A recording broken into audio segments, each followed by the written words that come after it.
So thank you for attending this conference, either live or reviewing it on your own. And I want to get you prepared for our next exam. And the format's going to be very similar to our past exams, and that is the fact that you will be able to use any resources that you'd like. But it is time limited, so you'll have 90 minutes for it. And so because of that, I recommend that you have your study guides completed and available at the ready. Have your book available for you. And word of advice, please take a look at those plant profiles because there's a lot of information probably new to you. And so the types of questions I'm likely to ask from the plant profiles are questions regarding special features that the plants have, adaptations that they have. I'm not going to be asking about distribution,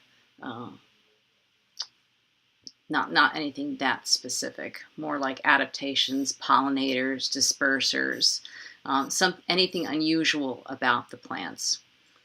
And so this is a review session for you. Do you have any questions for me right off the bat before I begin? And can you still hear me?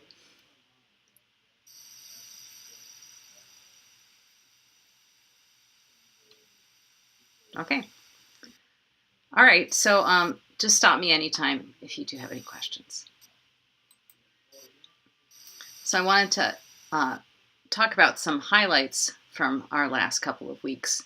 And one of the things that we were speaking about was the idea of trophic relationships and how they come together in a food web and food chain. And here, actually, I just heard an email come in. Just make sure that no one's having trouble getting on. Oh. And so food webs and food chains really show trophic or feeding relationships among living things. And that's because living things are passing through the biogeochemical cycle, passing chemicals from one to the other through food consumption. And so I guess you are what you eat. And so in this diagram here, it shows the levels and how really we all depend upon, when it comes down to it, the primary producers. And where the primary producers are able to make their own food is through the use of energy, most of them through sunlight energy. And so those are the autotroph self-feeders, primary producers in the ecosystem. And so when we talk about tropical ecology, we're talking about the herbs and trees and epiphytes and all the living plant material. And those are consumed by herbivores, which you could also consider the primary consumer. Those are synonymous, primary consumer, herbivore. And then the secondary consumer, which would be carnivores, first level carnivores. Second level carnivores are eating the first level carnivores, and the top carnivores would be eating those. And you could even have another level depending upon the system and the food chain. And you can see that represented diagrammatically here. So the producers in our Amazon rainforest food web are the green plants. What is also important in this, and it doesn't follow in the chain because it's involved at every level, are the decomposers. And they are involved in breaking down materials that are dead, decaying, of no use to other living organisms. The decomposers will break that down. And what I'm talking about, mainly I'm talking about bacteria and the fungi. And they play a very critical role because if there was no way to bring the dead and decaying material back into the system, we would quickly deplete. And so it's returned through the decomposers.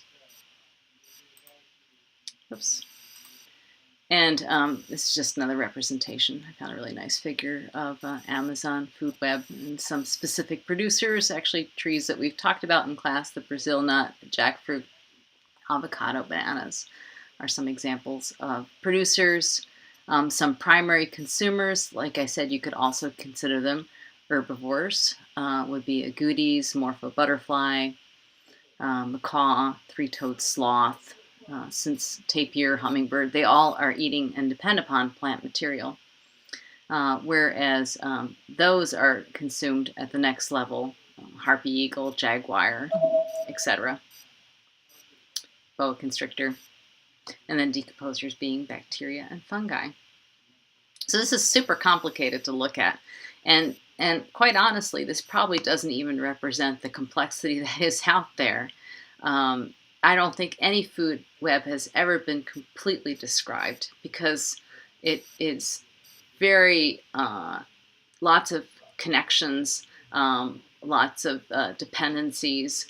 You know, something might eat something when it's a juvenile, and it might eat something else when it's an adult. It might eat something else in a certain, you know, time of year, and so there's quite a bit of complexity. And actually, when you see a complex food web like this, it's a sign of a healthy system because it if any one individual was lost in this system, the others would be able to hold the web together still. When you have systems that are losing members through extinction or habitat destruction, the amount of links becomes less and the web becomes weaker. So when we talk about feeding relationships, the amount of food that can be taken in, it's not all put into making body material. It's not all put into growth and reproduction of that organism. There's loss. It's not a completely efficient system. In fact, it's only 10% efficient on average. And so 90% of, on average, material ingested is not going to growth and reproduction. It goes to metabolism. It goes to heat loss, respiration, the chemical processes that happen, and so it's lost. And so that's why it takes quite a bit of producers to support the primary consumers, because we have the loss, the non fully efficient system, and then it takes basically there's 90% loss going from primary to secondary, and then another 90% loss going from secondary to tertiary. So this is why it's a very good graphic representation of why we can't have a lot of tertiary consumers like the jaguar, for example, in an ecosystem, because it takes a lot of primary production to support that. So what's lost, a lot of it is heat.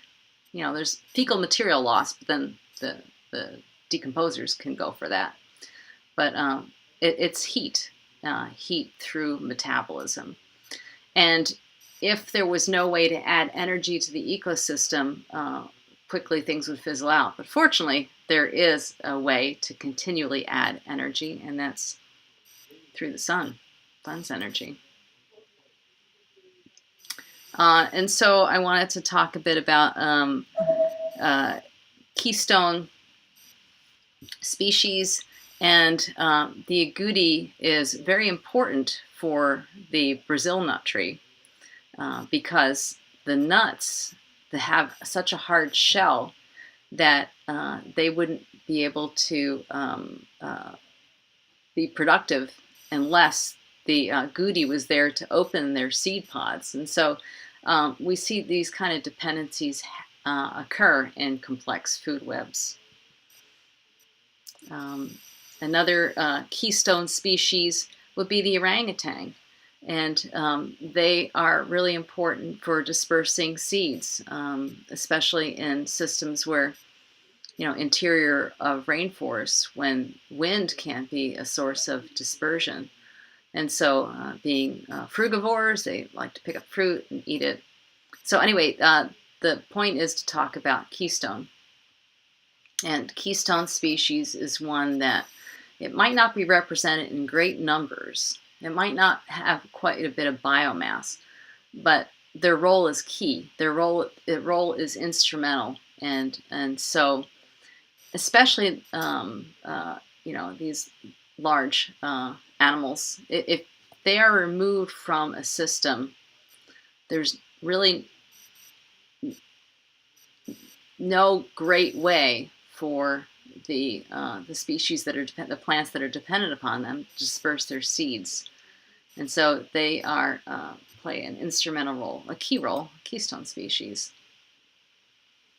And keystone species can be plant species too, like the palm nuts and figs, like your book talks about, because look how many different animals the palm nuts and figs eat.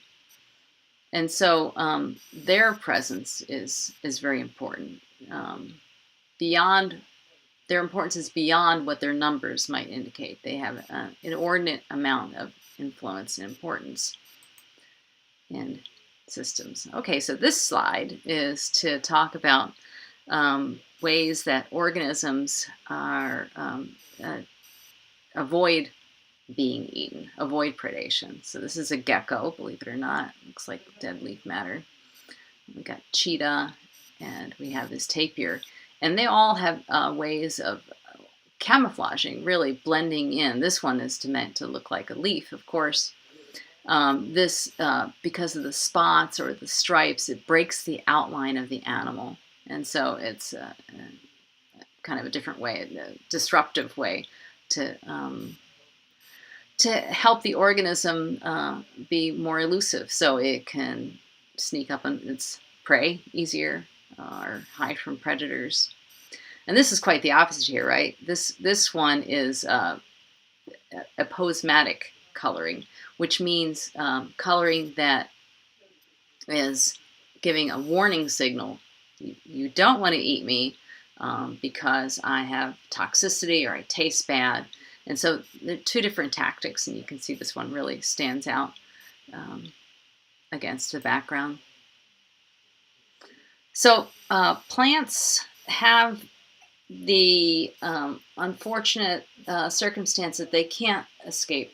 They can't run. They can't move. So they're just subject to sit there and be preyed upon. And so, and that's what's happening here. As you can see, there's quite a bit of herbivory. And a lot of animals are the first level consumers, or like I said, herbivores. And they do depend, like for, different types of insects, small grazing animals depend upon eating plants. So what has evolved for the plants to be successful is to not be completely destroyed. And so what has evolved is creating chemicals to deter predation. And so these are called allelochemicals. Caffeine and nicotine. It's funny because we think of them as things that we are trying to acquire, but they're created by plants to protect them from being preyed upon. That and other chemicals, tannins is another example. These creation of chemicals is not just limited to plants. The cane toad has toxic chemicals, and if you were to pick up one, it's supposed to wash your hands afterwards. Same with here, this millipede. And so I note here that millipedes can create quinines, phenols, hydrogen cyanide. That's a famous one. And so that is to deter predation. And so because it's a dog-eat-dog world out there in the tropics, relationships have formed to try and overcome some of the problems that in particular plants have. Like I said, plants are just sitting there, easy target, easy to be preyed upon. If you see the Cecropia in the rainforest, often you don't see anything growing on its trunk, and you don't see any epiphytes, and you don't see any epiphyls. They're just like clean. So what's the deal with that? It's not toxic chemicals in this circumstance, it's a partnership. And here you can see, maybe barely, but there's ants that are they're removing this vine off of the Cecropia. And so the Cecropia and the Azteca ant have a mutualistic relationship. The trunk of this Cecropia actually is hollow, giving living space for this ant to reside in. So it'll chew its way. It has even makes it easy for the ant to chew its way through. And so it can reside in the Cecropia. It feeds the ants. It has extrafloral nectaries, which is sweet, nutritious substance that the plant makes. So what the plant gets is a way to discourage herbivory. Something taking a bite off this would get a face full of ants. That's memorable. And it also discourages plants from growing on it. And so, and then the ants, of course, get a place to live, get food. And so we see these types of symbiotic relationships. Another plant that's famous having ants is the acacia. And then we see very complex relationships evolve regarding insects and plants, and as demonstrated by this passion flower and the heliconid butterflies. They are co-evolving because they're evolving in concert with another species. And so the passion flower is actually toxic. However, the heliconid butterflies have evolved a way to detoxify it, and so it doesn't bother it. In fact, the heliconid butterflies can take the toxin in and use that and make themselves toxic too, but it doesn't harm them. So that has evolved, and their caterpillars also have those toxins within them and have no problem, as you can see here, eating. And so the heliconid butterfly, like for example the postman, will lay its eggs, and so the eggs develop into the caterpillar.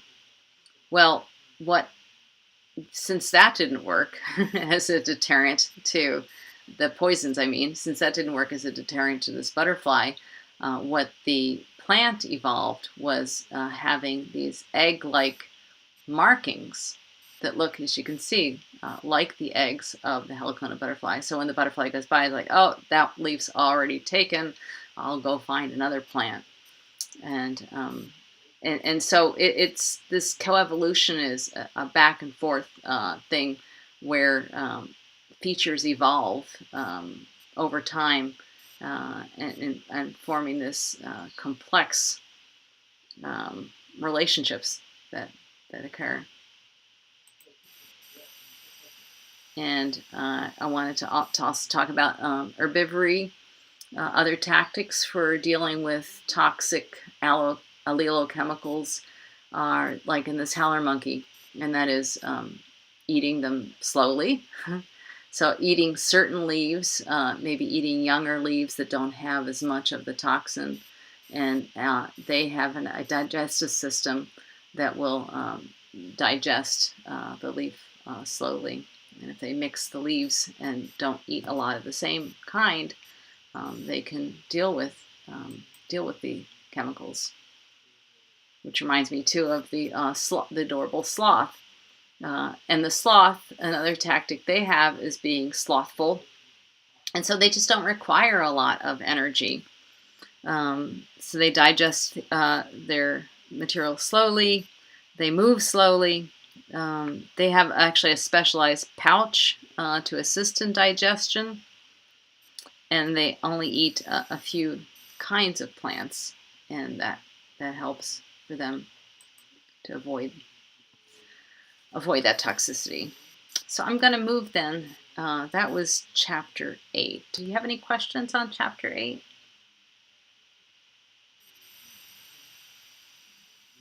Okay, so we're gonna then switch. Just jump in if you do. We're gonna switch topics here and talk some of the items in chapters 9 and 10. That is, we talked about photosynthesis. And photosynthesis equation is represented graphically here. We have carbon dioxide, which is from the atmosphere, taken up by plants and trees and herbs and all manner of green plants, and water absorbed by the roots, and that is on our left side of our equation. These are called the reactants. And in photosynthesis, sunlight, the energy, photons, is captured.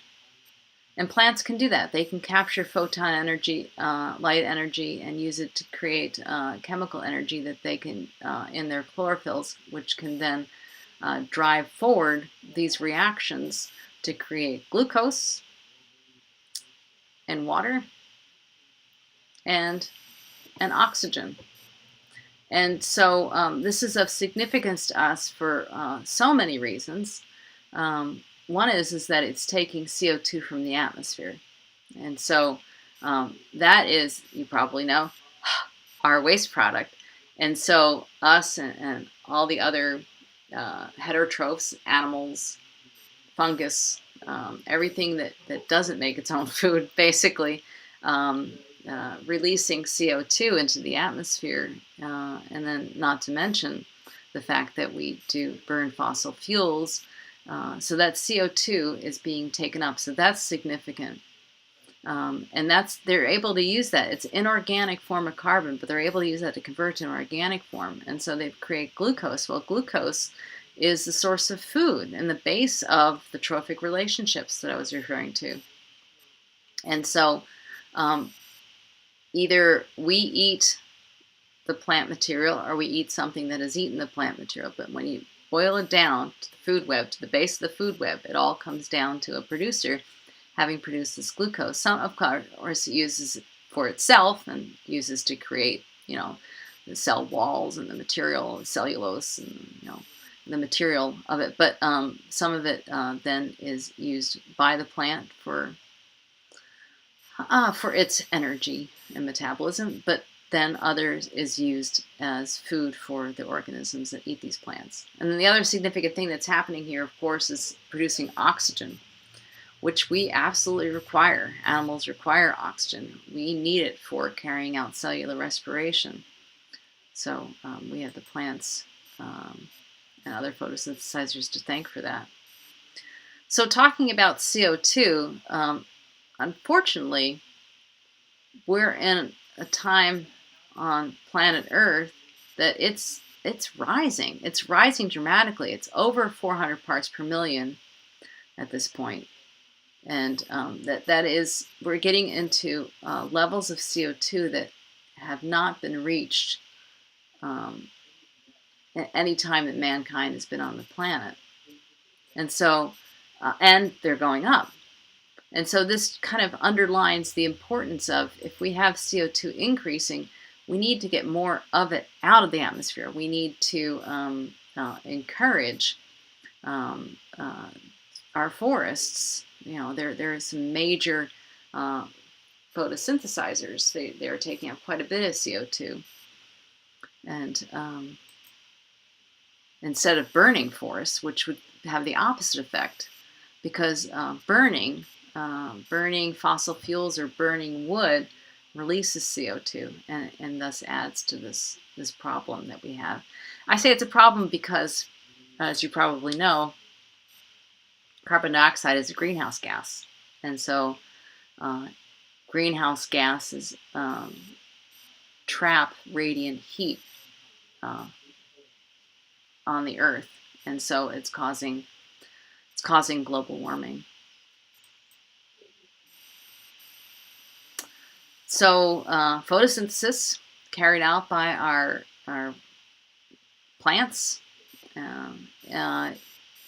If you were to talk just about the photosynthesis and the products that are created, the glucose, that would be considered the gross primary production. However, some of that glucose that's made through photosynthesis, the plant uses itself. And so, you say plants make their own food. They are able to make glucose that they later use for respiration. Respiration is a series of mechanisms that living things carry out to get energy molecules that are called ATP. And so some of that the plant is using for its metabolism, for its respiration. And a product of that is heat. And so energy is lost. And so it's not a completely efficient system. But the amount that goes into the growth of the plants that's not lost as heat energy through metabolism, that goes into growth and production, reproduction, and that's called the net primary production. So it's smaller than the gross primary production. And that's really more valuable to talk about, not how much can a plant photosynthesize, but how much can it then retain that products of photosynthesis for growth and reproduction. And so here's a map of global net primary productivity, and if you can see on the high end of the scale, it's green. We're talking the tropics. That's the highest levels of net primary productivity. And year-round, it's definitely the highest levels. We see a lot of net primary productivity in maybe our temperate forests, but if you were to look at this on a year-round basis, the highest levels are near the equator because, hey, everything you need for photosynthesis isn't plentiful. You got water, abundant water, at least in the tropical rainforests, abundant sun, so abundant productivity and abundant net primary productivity. And this is slash and burning. We'll get into this more in later chapters, but this is one of the steps that individuals will take to convert forested land into agricultural or pasture land, and clearing it. And in doing so, some of the nutrients that are tied up in the forest make their way into the soil, but much of it, as you can imagine, is up in smoke. And so one of the products of burning is CO2. And so that's causing CO2 in the atmosphere. And like I mentioned, we don't need that. We have a problem with too much CO2 in the atmosphere. And so it's a double whammy in a sense, because we have CO2 being released from this process, plus we don't have the tree there any longer. So the tree would be the one pulling down the CO2. So it's not having that function either. And so converting to agricultural land is for humans, for food needs, is very detrimental. And you would think that the rainforest would have, high amounts of soil nutrients, but in fact, a lot of it's tied up in the forest itself. So it's just another representation of what I'm talking about here: CO2 uptake. The carbon that is taken up is then held in the bodies of rainforest and other trees here. So we can think of trees as being carbon sinks. So they're holding the carbon that was in the atmosphere is being held in the form of the tree. They call it a carbon sink.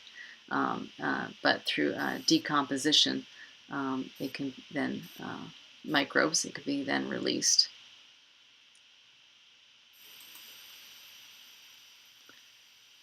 The Amazon basin is huge, and it actually, the statistics are astounding with how much water, how much the fresh water is really held here. I think my next picture. Where are you? Yeah, so to give it sense, the map of the United States on top of the Amazon basin. So it's enormous. And then there's the Orinoco basin here,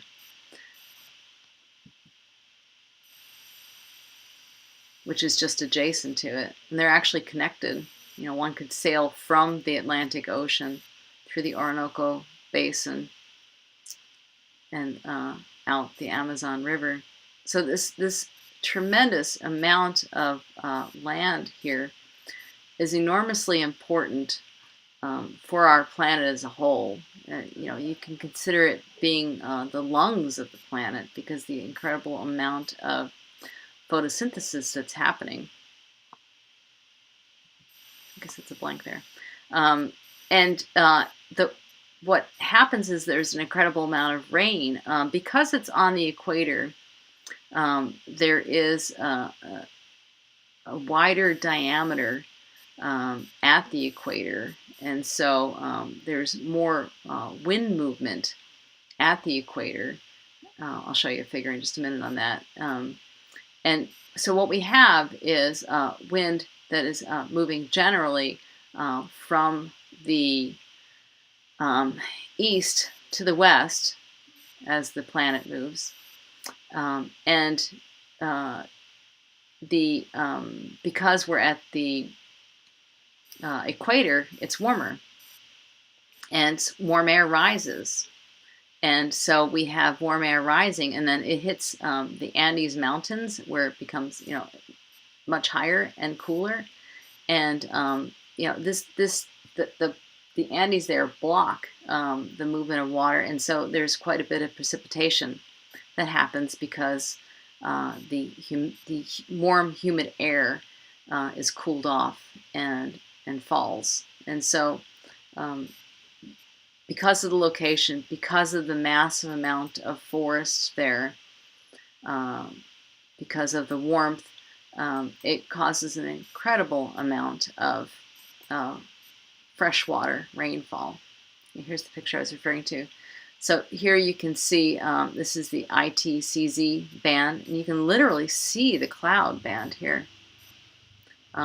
The ITCZ band is near the equator, and it's warmest because of the sun hitting the equator most directly. It's warmest at the equator. The air rises, and as it rises, air needs to replace it, so air rushes in from the south and from the north, and so it creates this cyclic pattern. But recall that the Earth also is rotating, and so it's then causing these winds to be skewed, and causing these trade winds, and there are some warm, humid winds, and the Andes being located here are blocking the movement of the trade winds, and so it's going to, in effect, dump water. And so, talking about biogeochemical cycles, it's the things like water, carbon we've talked about, phosphorus, nitrogen, the chemicals that make up us living things spend a time in living things, but also spend a time in the non-living environment too. And so there's a constant cycling. The hydrogen that's inside of your body has been in other bodies. It also has been in the atmosphere, possibly in the soil. We have a great cycling of the chemicals on planet Earth because of exchanges we have with the non-living world through breathing, for example. When bodies die, we have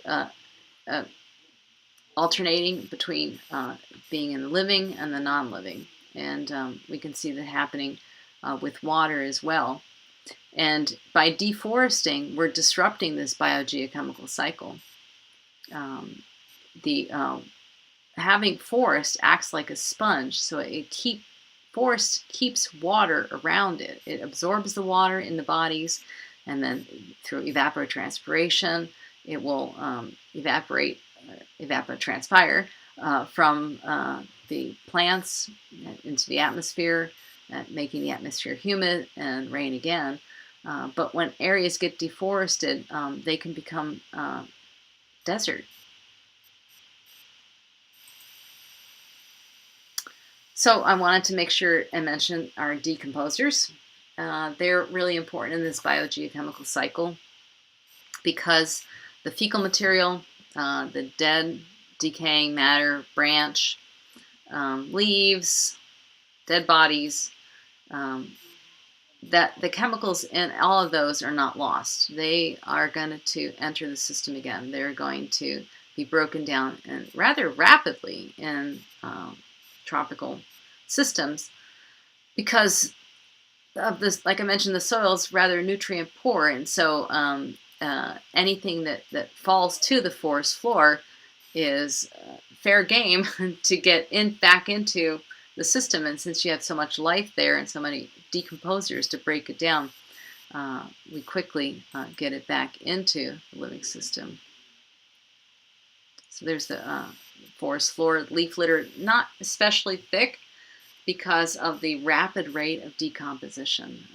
The heat and all the decomposers are moving that along. And so we talked about photosynthesis, and of course, you need carbon dioxide and sunlight and water.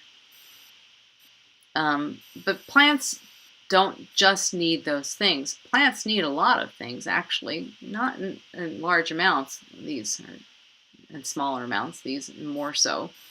But plants do have nutrient needs, and so these, in particular, phosphorus can be a limiting factor. If there's not a phosphorus, the plant can't continue to grow. And so these nutrients need to be available. And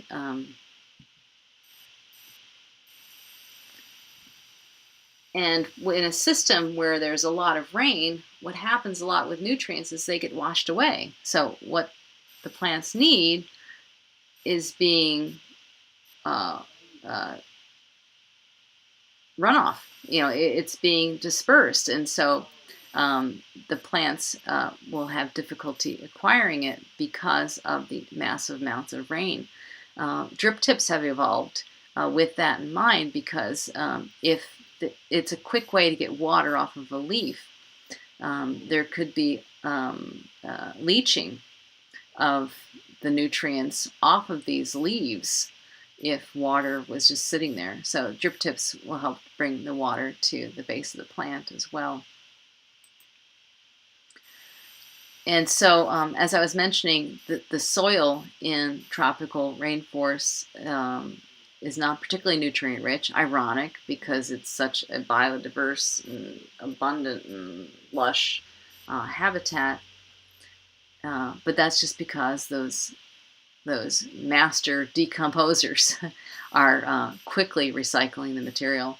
In fact, the soil, the richest soil, is at the very top, and so plants will probably maximize that by positioning their roots that way. And below that, there's a lot of clay, a lot of iron. The soil looks very typically red and not very nutrient rich. And one way that plants have with dealing with this absence of ample nutrients that they absolutely need is to have a relationship. And that's a theme that we keep coming upon. It's like, there's a problem, find a partner, or co-evolve. And so this coevolution has been between fungus and plants. Trees, orchids can have this too. And it's mycorrhizal fungi. And so what it does is it vastly expands the capability of plants for nutrient absorption. So it just massively increases the surface area. Many more fibers on each root hair. There'll be many of these mycorrhizal fungi emanating from it. And fungus are really good at absorption. And so by being able to increase the ability to absorb the minuscule amounts of nutrients that are there means survival. And so that's why we see that evolution. Mycorrhizal fungi. I want to show you a flooded forest. It's an unusual situation here. An even better picture here. This is a dolphin.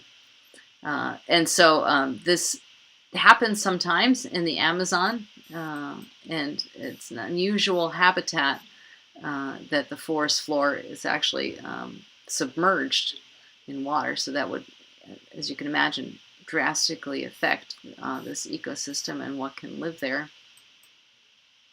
So just massive amounts of rain and water. I want to wish everyone good luck in preparing for this exam.